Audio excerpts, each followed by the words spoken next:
So anyway, so I thought today we should really, this is the month that we celebrate public service, and public service is essential, I think.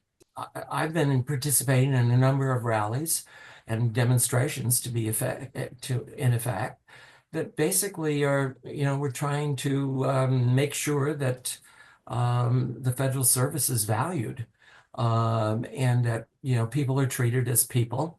I think it's crucial for us. And so, anyway, so we set this up. And as I say, we're going to have the Secretary Treasurer from National to be on, but she's not able to be here today. But I'm going to get her another day.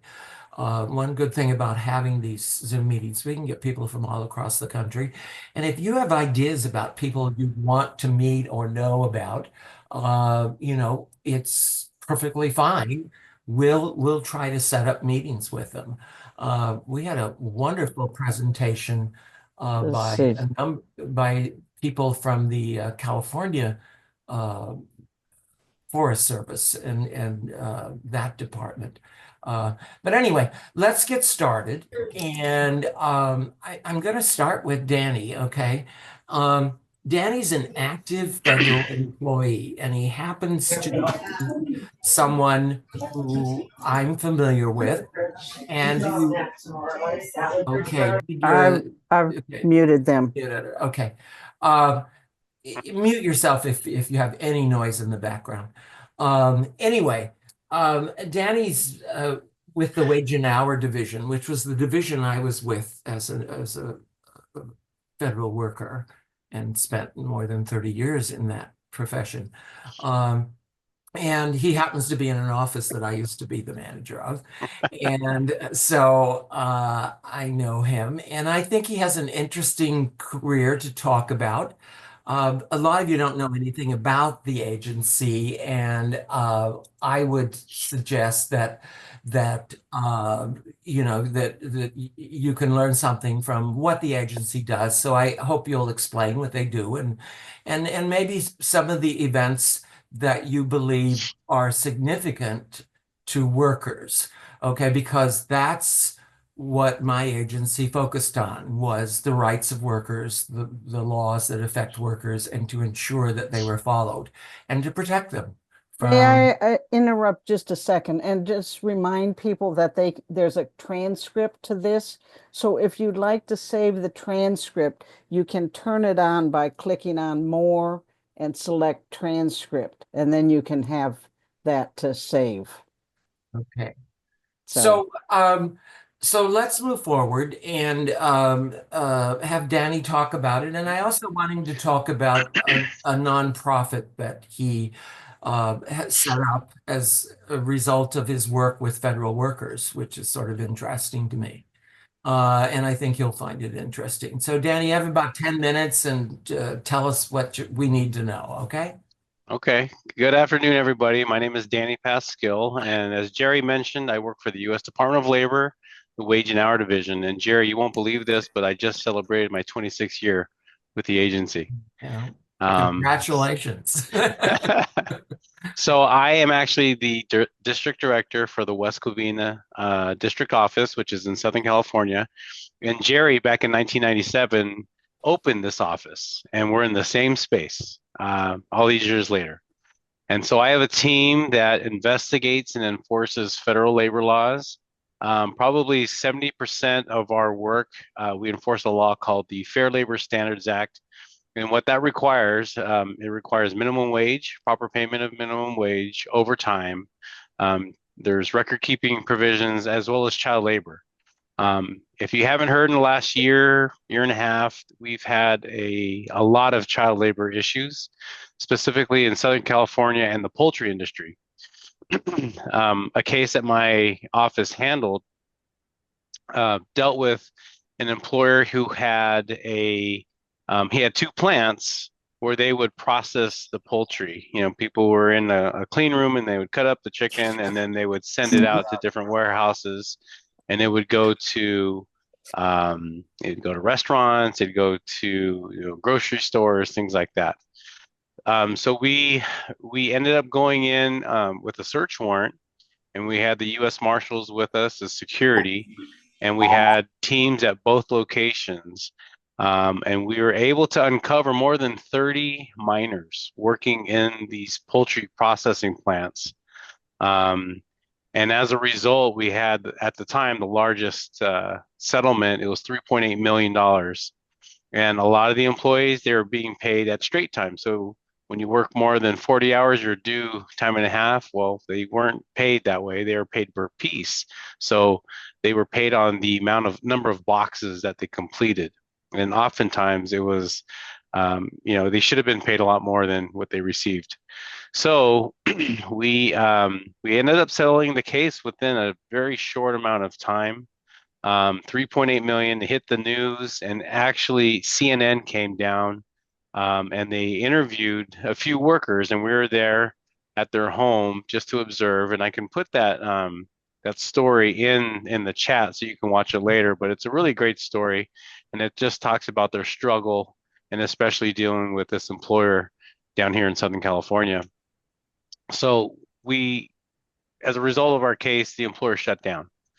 A few months later, it turns out that his daughter opened up in the same location. And unfortunately, we found more miners. So that was a whole nother settlement.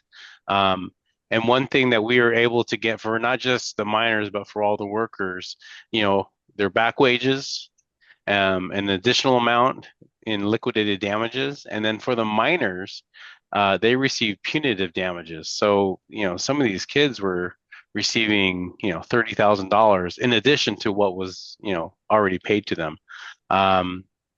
And through a program called FAST, which is the Finance Against Slavery and Trafficking, it was the United Nations program that partnered with U.S. banks.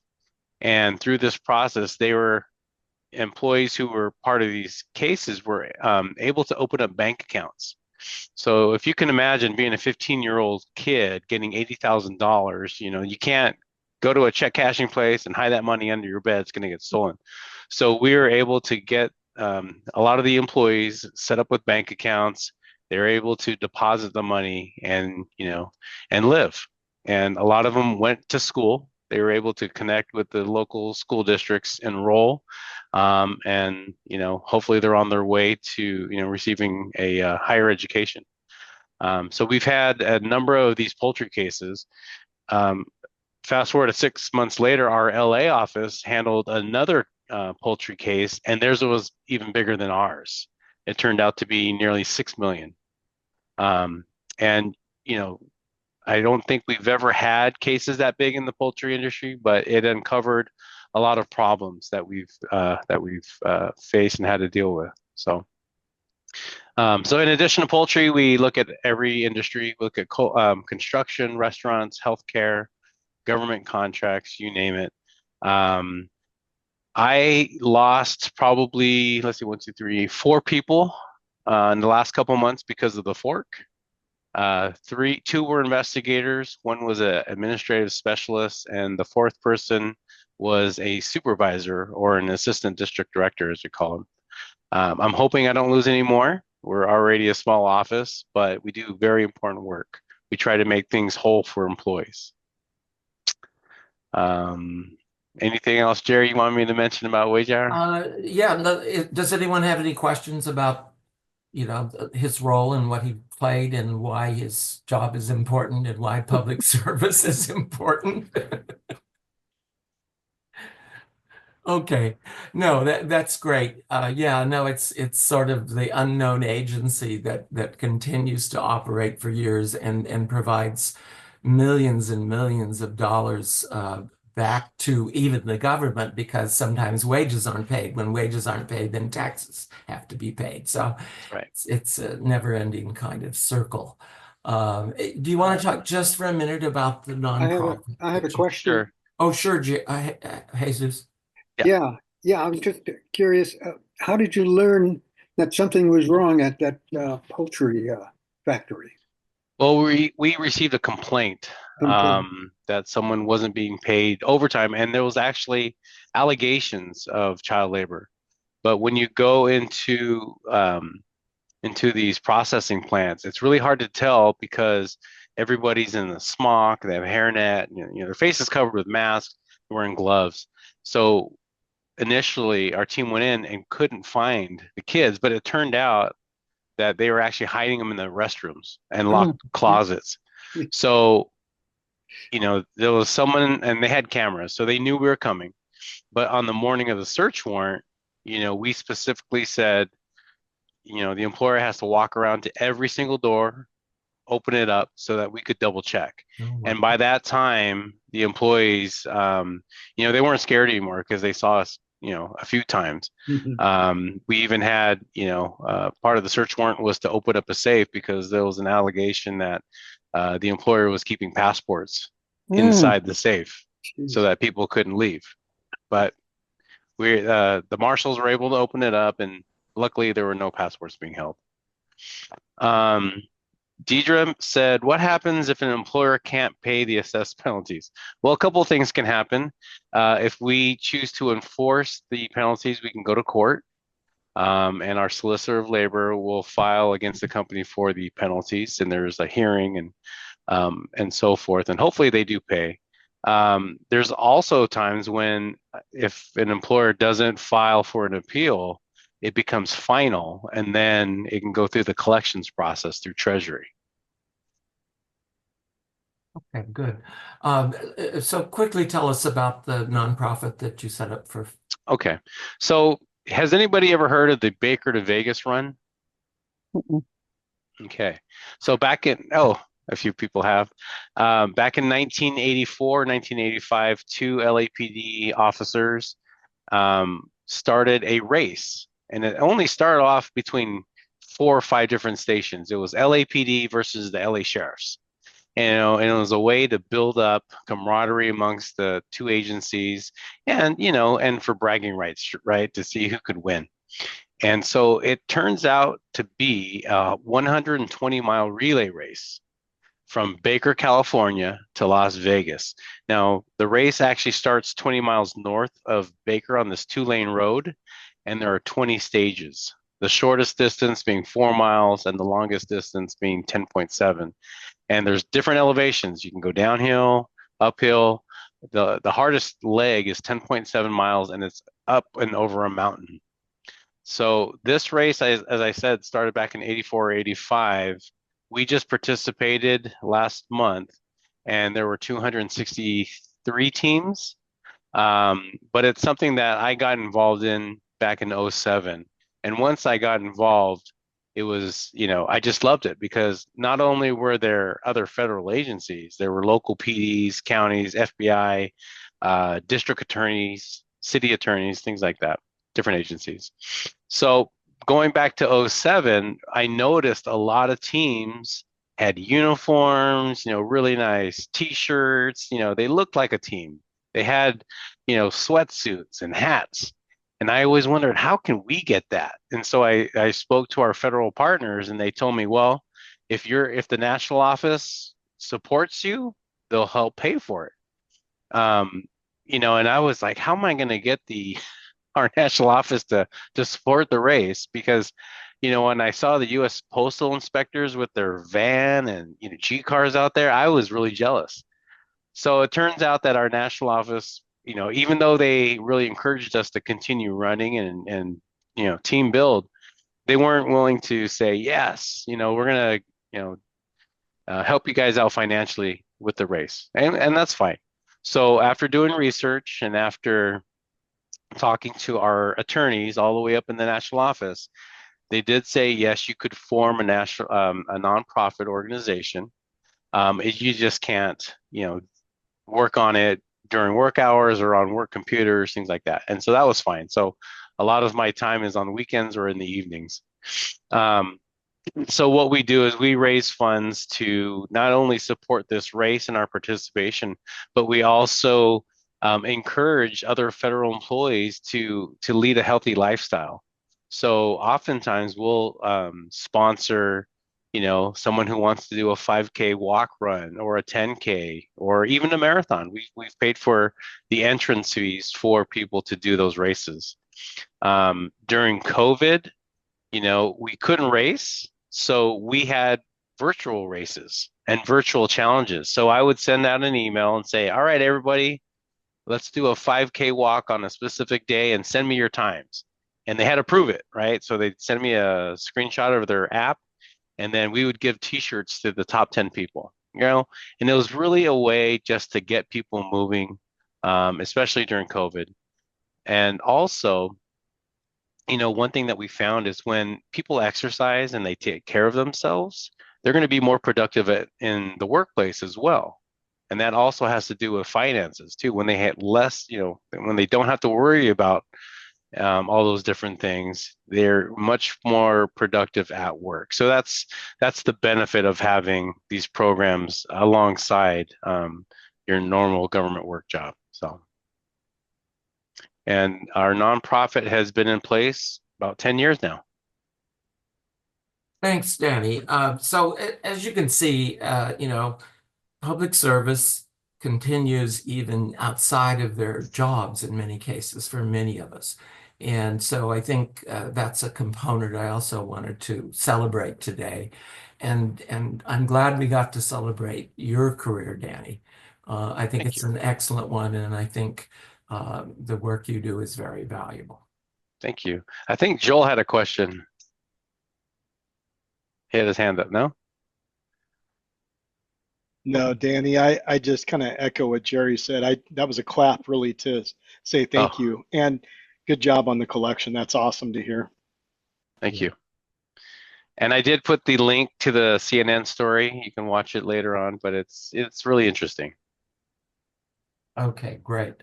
Thanks so much, Danny.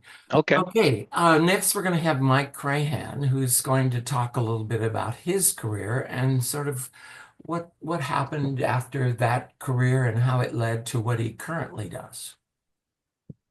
You need to unmute, Mike.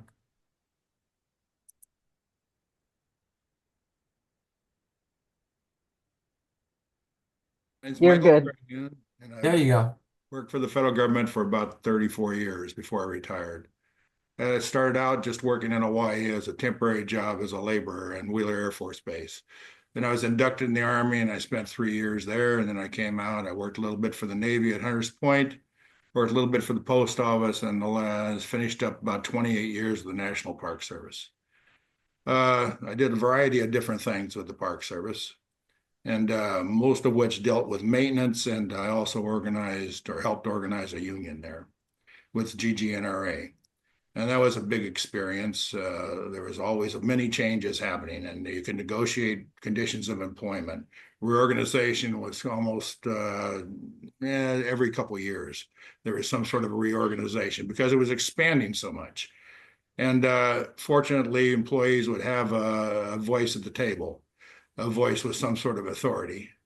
We've also worked some with the Department of Labor on various different safety issues with OSHA, as well as the Fair Labor Standards Act. In some cases, as monitoring contracts and found out employers underpaid and are misclassified their employees, which they were compensated with later.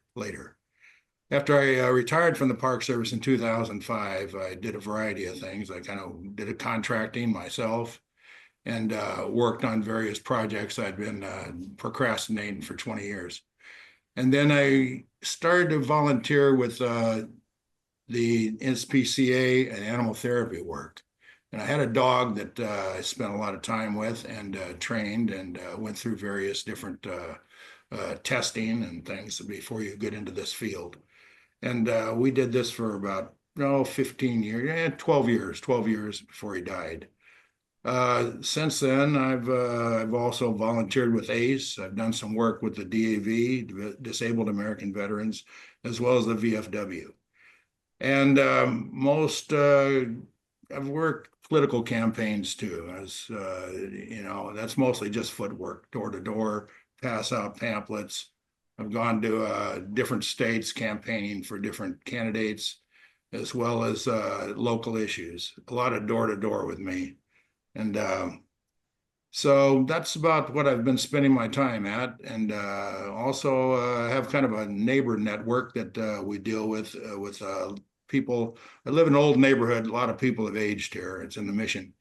And there's a lot of shut-ins, and numerous times I'm just on the call list. Someone needs help for a ride, or someone needs to go to the grocery store or something like that. Both Pat and I deal with that. And then we got a few grandkids too. We babysit between the ages of 8 months and 6 years. But that's about what I've done for the last, since 2005. So that's about my story. I don't know. Well, tell a little bit more about the dog and how The dog work was, what it was the library you were involved with, as I understand. no, it's the SPCA. But we Okay. go to various different, we have assignments, right? Weekly assignments. And much of the work dealt with halfway houses. We go to the psych ward. We go to the VA, people disabled there. We go to the wards. Some people went to the jail. Some people went to the airport. That wasn't us. But we had a kind of a routine, and whether it be hospitals, halfway houses, and mostly the psych ward. We did a lot of work in the psych wards. And the dog was perfect for this. He just had that personality, and the training was, he was very easy to train. It's the NARFE San Francisco. Yes, SPCA San Francisco, right. Mm-hmm. And they helped in a lot of the training too, as well as the testing. The dogs have to follow, they have to qualify through testing, because some dogs just naturally are, they're afraid or they're spooked. Sometimes they'll see someone with a walker or a wheelchair and it'll bother them. It takes that getting used to and nurturing that, feeling of comfortableness. I might add that Mike has gone to a number of recruitment events, and when he had the dog, and it was actually really it was such a docile and loving and kind dog that people would come over and they'd want to pet it, and it was always our way to introduce ourselves as being with NARFE, and asking them what they knew about NARFE, and trying and potentially recruiting them. So it was not only was the dog doing wonderful things for other people, it was actually helping NARFE out a bit. Yeah. Well, he liked working for NARFE. There's always a good treat involved. Yeah, no, it was just sort of amazing. If Yeah. I'd show up without him, I'd say, no. His labor contract calls for his day off today. Okay, thanks so much, Mike. And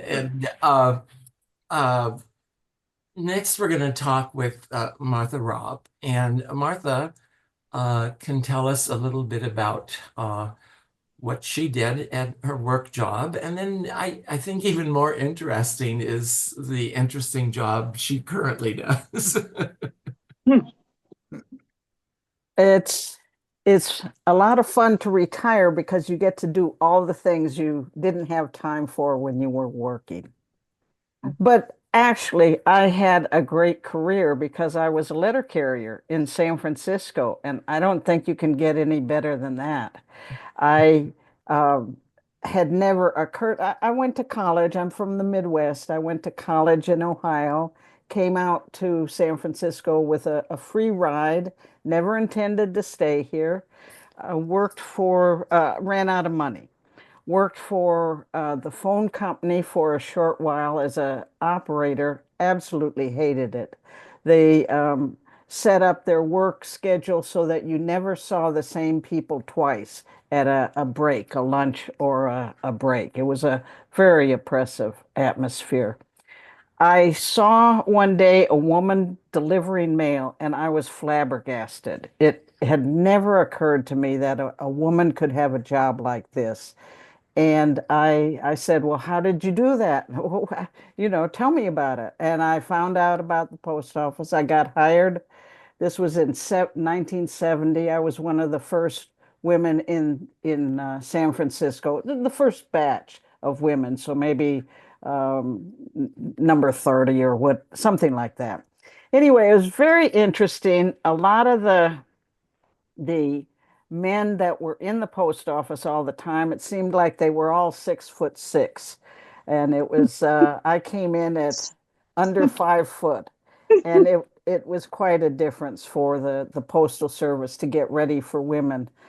Later in my career, there was a lawsuit in favor of Hispanic workers, and women also got into the post office through a lawsuit where they used to require you to carry 70 pounds before they would hire you. And that was thrown out. And then I think it was the 80s, there was this lawsuit for Hispanic workers, and a lot of shorter people came into the post office at that time. A lot of Filipinos in San Francisco. Wonderful workforce. I felt like I was working in the entire world. There were people from everywhere as a letter carrier in San Francisco. And if you can imagine, a lot of creative people, writers and musicians and politicians, everybody imaginable. So I had fun delivering mail. I liked the organization about it. You sort the mail in the morning for about 3 hours, and then you go out on the street and you're an independent agent. You have your neighborhood, your people, your family out on the street. And it's funny because when I was young, I used to hear one of my favorite radio phonographs was something about the men who come to my house. And I love that idea of people delivering things to your house. And I remember my brothers had paper routes, and I wasn't allowed to have a paper route.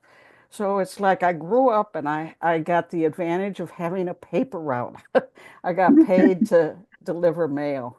Like Mike, I once wanted to be with the park departments, but I I don't know if it's true, but I think there were height limits for restrictions for some jobs. I remember airline, I wanted to be a stewardess or I wanted to join the military, and I, I didn't fit. So I was letter carrier for 34 years. After a while, it's kind of mundane, but I worked in Sunset neighborhood, Ninth and Irving, wonderful neighborhood. A lot of businesses, a lot of students, international students up at UC. Um, Tourists came by and they'd always ask, well, where's a good restaurant? Or how do I find whatever? It was like being a tour agent in San Francisco. In my spare time, I picked up being a union steward. I was always active in the union from the day I started, and it it filled a need that the post office didn't provide. It gave me a sense of purpose to be able to defend people when things went wrong. We had a lot of lawsuits, a lot of grievances, and people who were forced to work overtime when there were other people available. There was an injustice to a lot of what I saw. I ended up um, filing grievances that were very successful, but I got to a point where I was totally disgusted with how the Postal Service worked because they were willing to pay the fine over and over and over again for nothing, for refusing to honor the contract that we had all signed. After I cost the public over $100,000 for people to be paid people for a violation of the fact that they were not offered the opportunity to work overtime. I threw up my hands. I said, this is an immoral organization. I'm not going to continue with this. And I turned towards training other stewards. And that's a joy in itself, passing on the heritage that I've learned. So I continued with that for a number of years. As a steward, I also did grievances. I represented the union with labor management disputes. I loved negotiating. I loved creating grievances that I had to get the resolution. And I found in a lot of cases, if I wrote the remedy, I would get exactly what I wanted because they didn't have a clue how to solve a grievance, but I usually had an excellent idea of how to solve it. Uh, I worked on bylaws. I really believe in bylaws as a way to solve a lot of issues. You get the right bylaws, and then you can enforce them. I worked for the union. I was a trustee. I was an elected trustee for several terms, and that was enjoyable working with a group of people. So when I retired, I joined NARFE, and I joined NARFE kind of accidentally. I was I had been injured at the post office, and my last 5 years I was in limited duty. When I retired, the post office decided that I was only a part-time employee and would only give me a part-time employee retirement. And I knew that wasn't wrong. It was a direct violation. Fortunately, someone had filed suit years ago, and it worked its way through the legal system. But I turned towards NARFE to help me with this particular issue. How do I get my fair retirement benefits? I also went to the legislator, Tom Lantos in San Mateo, helped me get my money. I didn't get my retirement pay for over 8 months. And then they did give all my back pay for that. So I retired, went to NARFE. I did a lot of online classes. I loved being retired in that sense. I could uh, take any class I wanted anytime. I took history, economics, photography, and web development. So as I did web development, when I joined the local NARFE chapter, there was no website. I thought, well, I can do this. So I built a website for our chapter through the class that I was taking. And I got involved doing that more and more. And somehow people knew that I loved technology. I got a call in about 2014 saying, I hear you like technology, and would you like to work on the CAB? The CAB is the Configuration Advisory Board, and it's an opportunity to hear all the problems that people have using technology with NARFE. A lot of people our age are very uncomfortable using technology. It's not what they grew up with. They didn't explore it for fun like I was doing. And so I loved it. I taught people how to use um, simple things, even using the internet. So many people can't do that. Through that, I developed, um, we got the idea that we need microsites or websites for chapters. It's not just our particular chapter, but every chapter in NARFE has the opportunity to build their own microsite that's hosted by NARFE. Let me see, anything else? I work as a neighborhood emergency response tech, what is it? Neighborhood emergency response training. Yeah. NERT. And I learned how to do amateur radio. Oh, I've got my radio right here. So that's a hobby, but it keeps me learning. Um, and stamp collecting. Let me just show a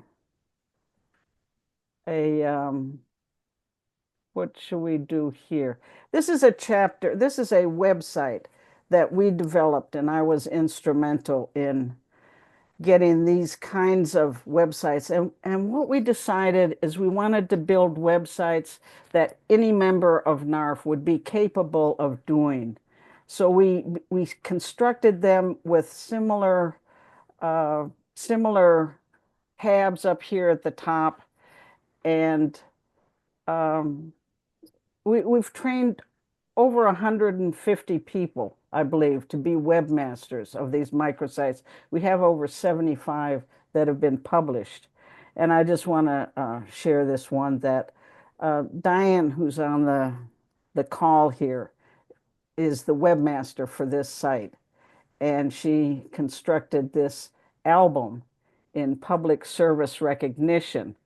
And I'm tickled to have this display. These are some pictures when I was a letter carrier as a training for emergency responses, stamp collector, of course. What letter carrier doesn't collect stamps? And here I've given speeches or lectures for the Configuration Advisory Board, and I love to travel. So I'm going to stop with that and Yeah, I turn just it back to Jerry. it's quite remarkable that you moved into this technology field, and all of you from different chapters who, or not from a chapter at all, who have issues with technology. Martha's just like the person we go to all the time to find out how do we solve this, what can we do about that.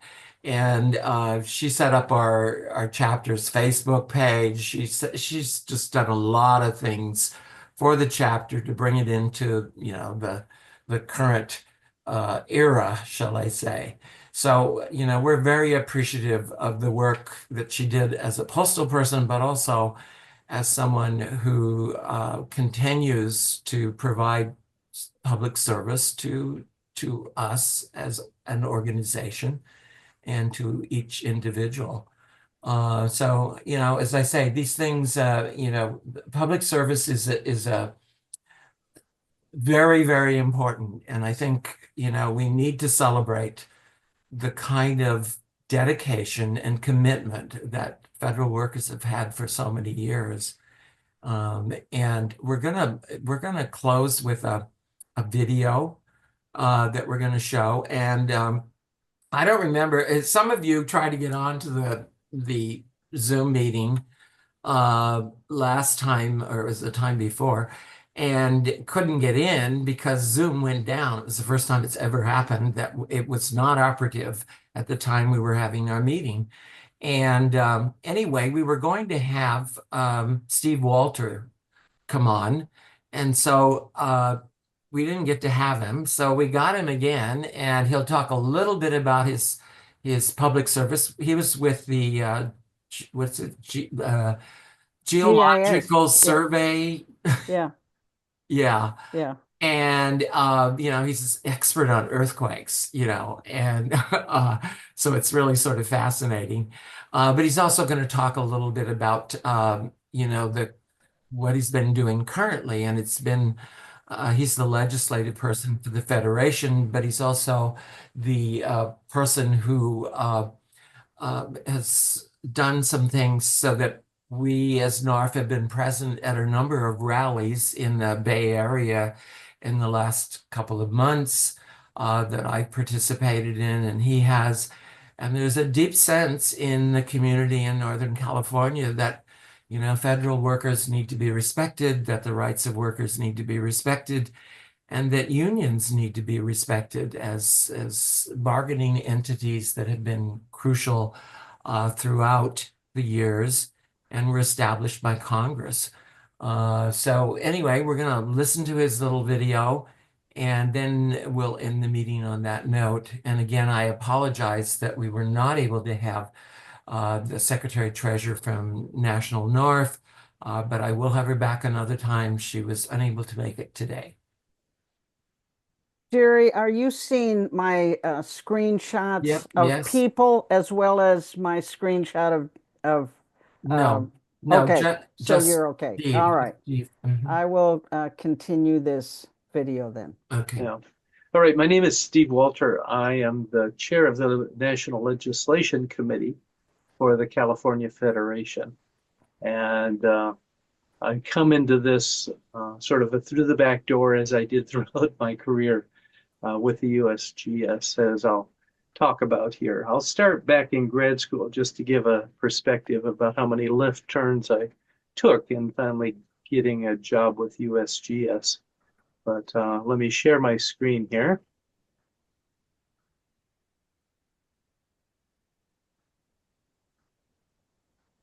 So I started grad school at the University of Washington back in 1976. Wanted to be an oceanographer ever since I was in high school, probably, and got into the oceanography program there. And here I am on their research vessel heading out to sea for the first time. Had a lot more hair back then. In the end, though, I ended up doing near shore oceanography in the mouth of the Columbia River, where lots of sediment comes down from the Cascade volcanoes and dumped offshore. And the problem is the sediment gets in the way of shipping, big ships coming up the river to Portland to offload their materials. And so the Corps of Engineers has been constantly dredging this shipping channel for years and years and wanted to understand the sedimentary system. And so they got a project going at the University of Washington where we would sample the sediments across the estuary. And this was an instrument I designed and built while I was there. And for 2 years, we went out and sampled in mostly decent weather. You really couldn't be out on the estuary if it was too stormy. But it was a fun time. Learned a lot. Ended up understanding a lot about the mineralogy of the sediments of the Columbia, which is what ended up being my thesis. But about the time I was finishing up my thesis, Mount St. Helens erupted, and I got much more interested in volcanoes and earthquakes, and got hired on at the geophysics program to monitor earthquakes on Mount St. Helens for about a year until I finished my degree and moved on, and ended up in California on another volcano. This one is in Northern California, Medicine Lake volcano, east of Mount Shasta. And here is a Little Glass Mountain. It's just a big obsidian flow. And I was there monitoring, recording earthquakes underneath the Medicine Lake volcano and later Mount Shasta, looking for evidence of magma chambers under each one of them. All of this is a result of St. Helens eruption and the USGS realizing that they really didn't understand the dynamics of the volcanoes on the West Coast. And that was a temporary job, summer job, but the following year they hired me to come down and monitor earthquakes under the Northern California volcanoes, Shasta, Lassen, and Medicine Lake. And I was there at an interesting time of transition, which is kind of shown here by the change in the logo. When I started, we were Department of Interior Geological Survey with the old pick and hammer logo, and in the 90s transitioned to Science for a Changing World, and a lot of things changed, including how we recorded earthquakes. When I started, it was pretty much like this, a very analog technology, recording on film or on paper, as it had been done for 100 years. But in the 80s in Menlo Park, some of the seismologists realized that computers were the future, and they figured out how to transition to digital seismology, recording, detecting and recording earthquakes and timing earthquakes all on computer, which speeded things up and made a lot of the processing that I'd been doing kind of irrelevant. In the process, I learned GIS, Geographic Information System, which is basically computer mapping, and put together some of the first map earthquake publications for California. This was a seismicity map of San Francisco San Jose quads that published in 1998 and shows 30 years worth of earthquakes that the USGS had detected and located. And it defines not only the Loma Prieta segment, which is on the south side there with the big beach faults, but the Calaveras Fault, the Hayward Fault, and a couple unknown faults that we really hadn't appreciated until they ruptured back in, well, when was that? Mid 80s, I think it was. Anyway, it was fun putting together these maps. I did another one for the geysers geothermal area and learned that all earthquakes are not natural. This is geysers, a couple of different views of it, geysers geothermal area. And almost all of these earthquakes are man-made, caused by the injection. Well, the geysers geothermal area is a source of electricity for San Francisco. There's a lot of geothermal power plants that have been sited there since the early 1970s. And we could see in the top panel there that back in 70, 75, there were only a few earthquakes because there was only one or two geothermal plants. But as the plants started being added, the earthquakes started increasing. And it's very clear that the earthquakes were related to the injection of the water that condensed after the steam was withdrawn and used to generate electricity. That was much of the 90s, was dealing with mapping. And then I got promoted into administration, and it was about the time to celebrate the 100th anniversary of the Great San Francisco earthquake. So I got the assignment to help put together a manual, a useful manual to anyone who lives in the Bay Area for how to prepare for that next big earthquake, which at the time we, and still think, will be on the Hayward Fault. So this publication took about a year to put together and has become the #1 publication of USGS in terms of the number printed and distributed. We have distributed over 3.5 million of these publications, mostly in the 5 years following the 1906 centennial. And then I took a 3-month break and filled in for a woman who was on maternity leave back in Washington, D.C. She was a USGS volcanologist on assignment to the USAID for their disaster assistance program. So whenever there was a big earthquake or eruption around the world that involved USAID's disaster response team, she would either be there on the ground helping out and interpreting what was happening, or as I was, doing it from Washington, just staying on top of the seismicity and the eruptions. And it was interesting, while I was there, the office was almost empty. And I thought, well, where are these people?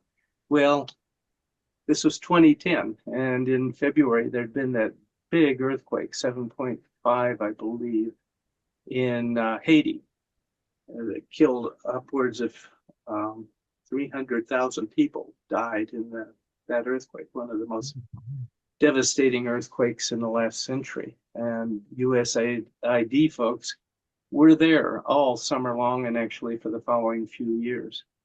So it's just an example of how USAID works with other government agencies to respond to disasters around the world. And it's a shame that USAID is no more, because who is there to respond to these events now?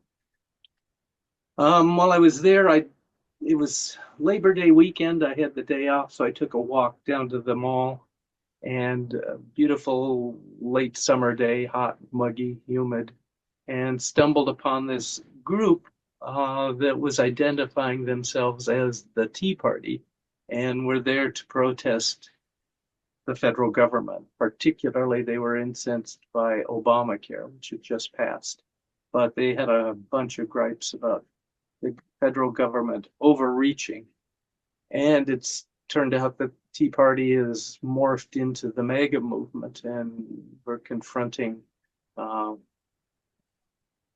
results of that populist movement even now. But there I was, seeing the incipient growth of it and recognizing that something was happening, but having no clue what it would lead to. So I continued on, wandered down to the tidal basin, the Jefferson Memorial, and discovered a memorial to FDR that I had not even known about, hadn't even known it existed. So monument to FDR and the New Deal primarily. And there was one quote that I took a picture of that I think is something we need to ponder now. This is from FDR. The test of our progress is not whether we add more to the abundance of those who have much. It is whether we provide enough for those who have too little. And it seems to me this is the question we need to be asking this month and asking of our congressmen who are attempting to ram through a budget that would give, what is it, $4 trillion in tax cuts, mostly to the wealthy. And in doing so, cutting back on the federal workforce, cutting back on Medicare and Medicaid and other government programs. The pendulum has swung, I would say, in the last 80 years from the New Deal to the MAGA movement. And it's not made the country better as far as I can tell. Back in California, well, actually back in Menlo Park, I got, in the last couple of years of my career with USGS, I got assigned to install a couple seismic networks, not in California, but one in Illinois, central Illinois, and the other in southeast Kansas. And in both cases, it would be looking for induced seismicity. In the Illinois case, it was a ethanol production facility by Archer, that was operated by Archer Daniels Midland, ADM. And they were turning corn into ethanol that was used in gasoline. In the process, though, they produced an awful lot of CO2 in that fermentation process that otherwise would have been released into the atmosphere. But they developed a CO2 sequestration project that would pump this CO2 down into the earth, but in the process generating earthquakes. And so I put up a seismic network there to get us handle on the background seismicity before the pumping began. And it continued even after I quit the survey, after I retired. And they have in fact seen a very close correlation to injection of the CO2 and small earthquakes so far at depth in central Illinois.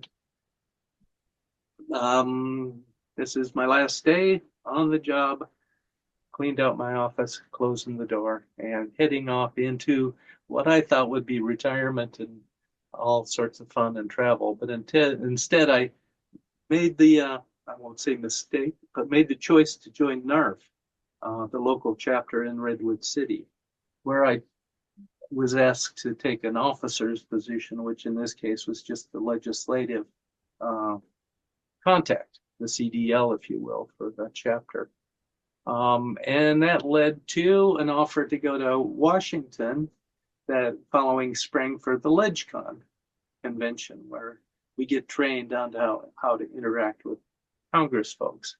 So I said, sure, I'd love to go back to Washington, and met the current president of the Federation, Dee Schallenberger, and her husband, Ed, who were there, and the current, at the time, chair of the National Legislation Committee, George Ramirez. All of them there taking the LegCon training. And at the time, Dick Thyssen, this is Dick in the white hair, was president of NARFE and wanted to meet with Nancy Pelosi to talk about the postal bill, which was the #1 priority at the time. And he thought he'd have a little more weight with the California representative if he brought along a couple people from California, even though neither George nor I were in her district. Just being from California got me in the door, and I got to see and meet Nancy Pelosi, which was kind of a thrill. Also got to meet 2 of the former Federation presidents, Lee Zajac and his wife Helen, both served as president of Federation back in the early 2000s. And that was neat getting to know them. And George at the time was thinking of running for president of the Federation. There was a bit of a back and forth between Lee and George, and Lee decided he needed to run again. He didn't want George to win. So in the election that summer at the Reno convention. This was 2017, the last time we met in Reno. Lee was nominated and elected president of the Federation and served for the next 2 years. And George decided he didn't want to, he had some health issues as well, but he decided to step down as the chair of the legislative committee and asked me if I'd be interested in serving. And at that point I said, sure. Couldn't be that much work, right?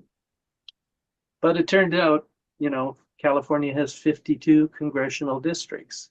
Red in the Central Valley and in the mountains, and blue along the coast primarily. And the idea is we want to have representation, NARFE representation in each and every office, which is impossible because if you look at where our chapters are, there's large parts of the state where we just don't have members. And in some of the cases where we do have chapters, we don't have members who are interested in serving as CDLs.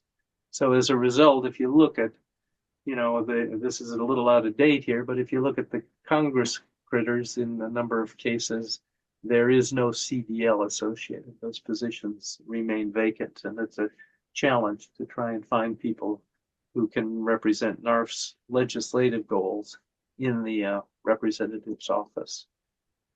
But we persist and do as best we can, and have had some success this last, well, just 3 months ago.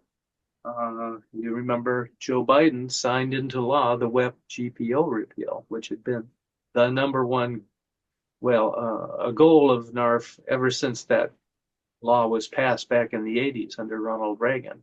We finally got WEP GPO eliminated, and that's benefited a number of our members who now can claim Social Security either directly based on their earnings or as spousal benefits from their spouse. So this was a high point of, I'd say, of NARFE's legislative efforts to get WEP GPO repealed. However, 2 months later, we were out on the streets demonstrating because with a new administration with goals of reducing the federal government, we were all of a sudden facing terminations of hundreds of thousands of federal employees. And so we put together a demonstration in San Francisco. And here we have 3 of the officers from the Federation, Ron Griffin, Jerry, and Ron's wife, Sandy, all out there demonstrating against the cuts to the federal workforce. And again, in May 1st, this is the hands off. Yeah, this is the hands off rally in San Francisco where I got to speak and protest the terminations of so many federal employees. And the point I made then, and I continue to make, is that the justifications for these layoffs is spurious, that the assumption is that the government is too bloated and we need to cut it back. Well, this chart proves that at least in terms of federal employees, is not the case. If you look down here, you can see from 1955 up till the middle of the teens when the data stops, the federal workforce has been pretty much flat, around 1.8 to 2 million employees. Other aspects of government have increased. Local and county employees have more than quadrupled in that time, and even the state employment has doubled to tripled in that time, but federal workers, not so much. A couple blips here when Medicare was introduced back in the 60s, a slight decrease in the 90s when Clinton's reinventing government reduced the workforce by about 400,000. So all these layoffs are happening and being justified by a lie, basically. And just final slide here to reinforce the point. If you look in detail at just the federal workforce and look back to, let's say, 1940, you know, coming out of the Depression, the federal workforce was really small, bumped up a lot to accommodate the role of the government during World War II, and fell back again after the war ended, and then it's been up and down around 2 million ever since.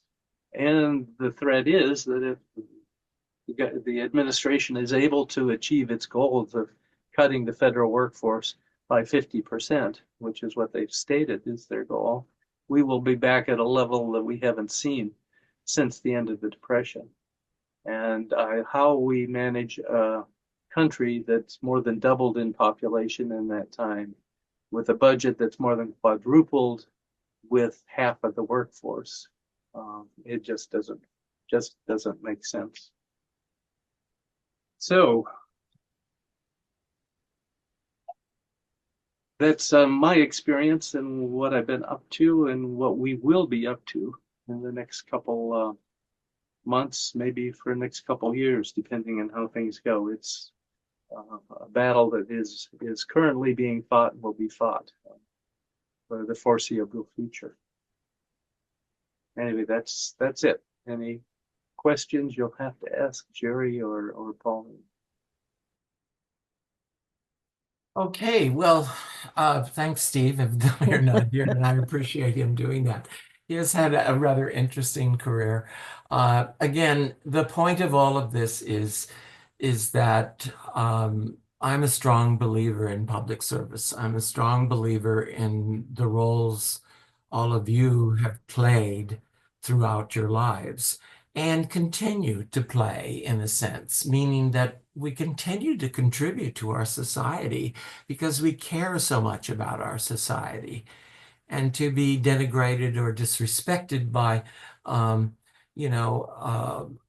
flip statements about, bloated government and irresponsible or abusive employees, every organization has good employees and bad employees, but my experience with the federal government is that in general, we work hard. I worked hard. And today we're celebrating that. We're celebrating that we worked hard, that it's something to be valued, that public service is important, and that certain activities need to be done by federal government, not by a corporation that wants to determine whether it can make a profit from the activity. And I think it's a crucial thing. And I thought Steve's quote that he had from Roosevelt was a very pleasant one to think about. And I appreciate him putting that there. Anyway, congratulations to all of you and for being public servants, for contributing to our country. And I'm very appreciative of it. I'm very appreciative of all of you attending this. I apologize about the National Secretary not being here, but she will be here another day. And so check back, and if you want to meet her, which I think you'd enjoy meeting her, we'll be doing that for you later in the year. Any comments from anyone? Anybody want to say anything? Okay. The local chapter will have a tour next third Wednesday of next month. It's in the newsletter, and we'll meet at the Mission Dolores Church, and we may have lunch afterwards if people want to, casually on their own. Okay.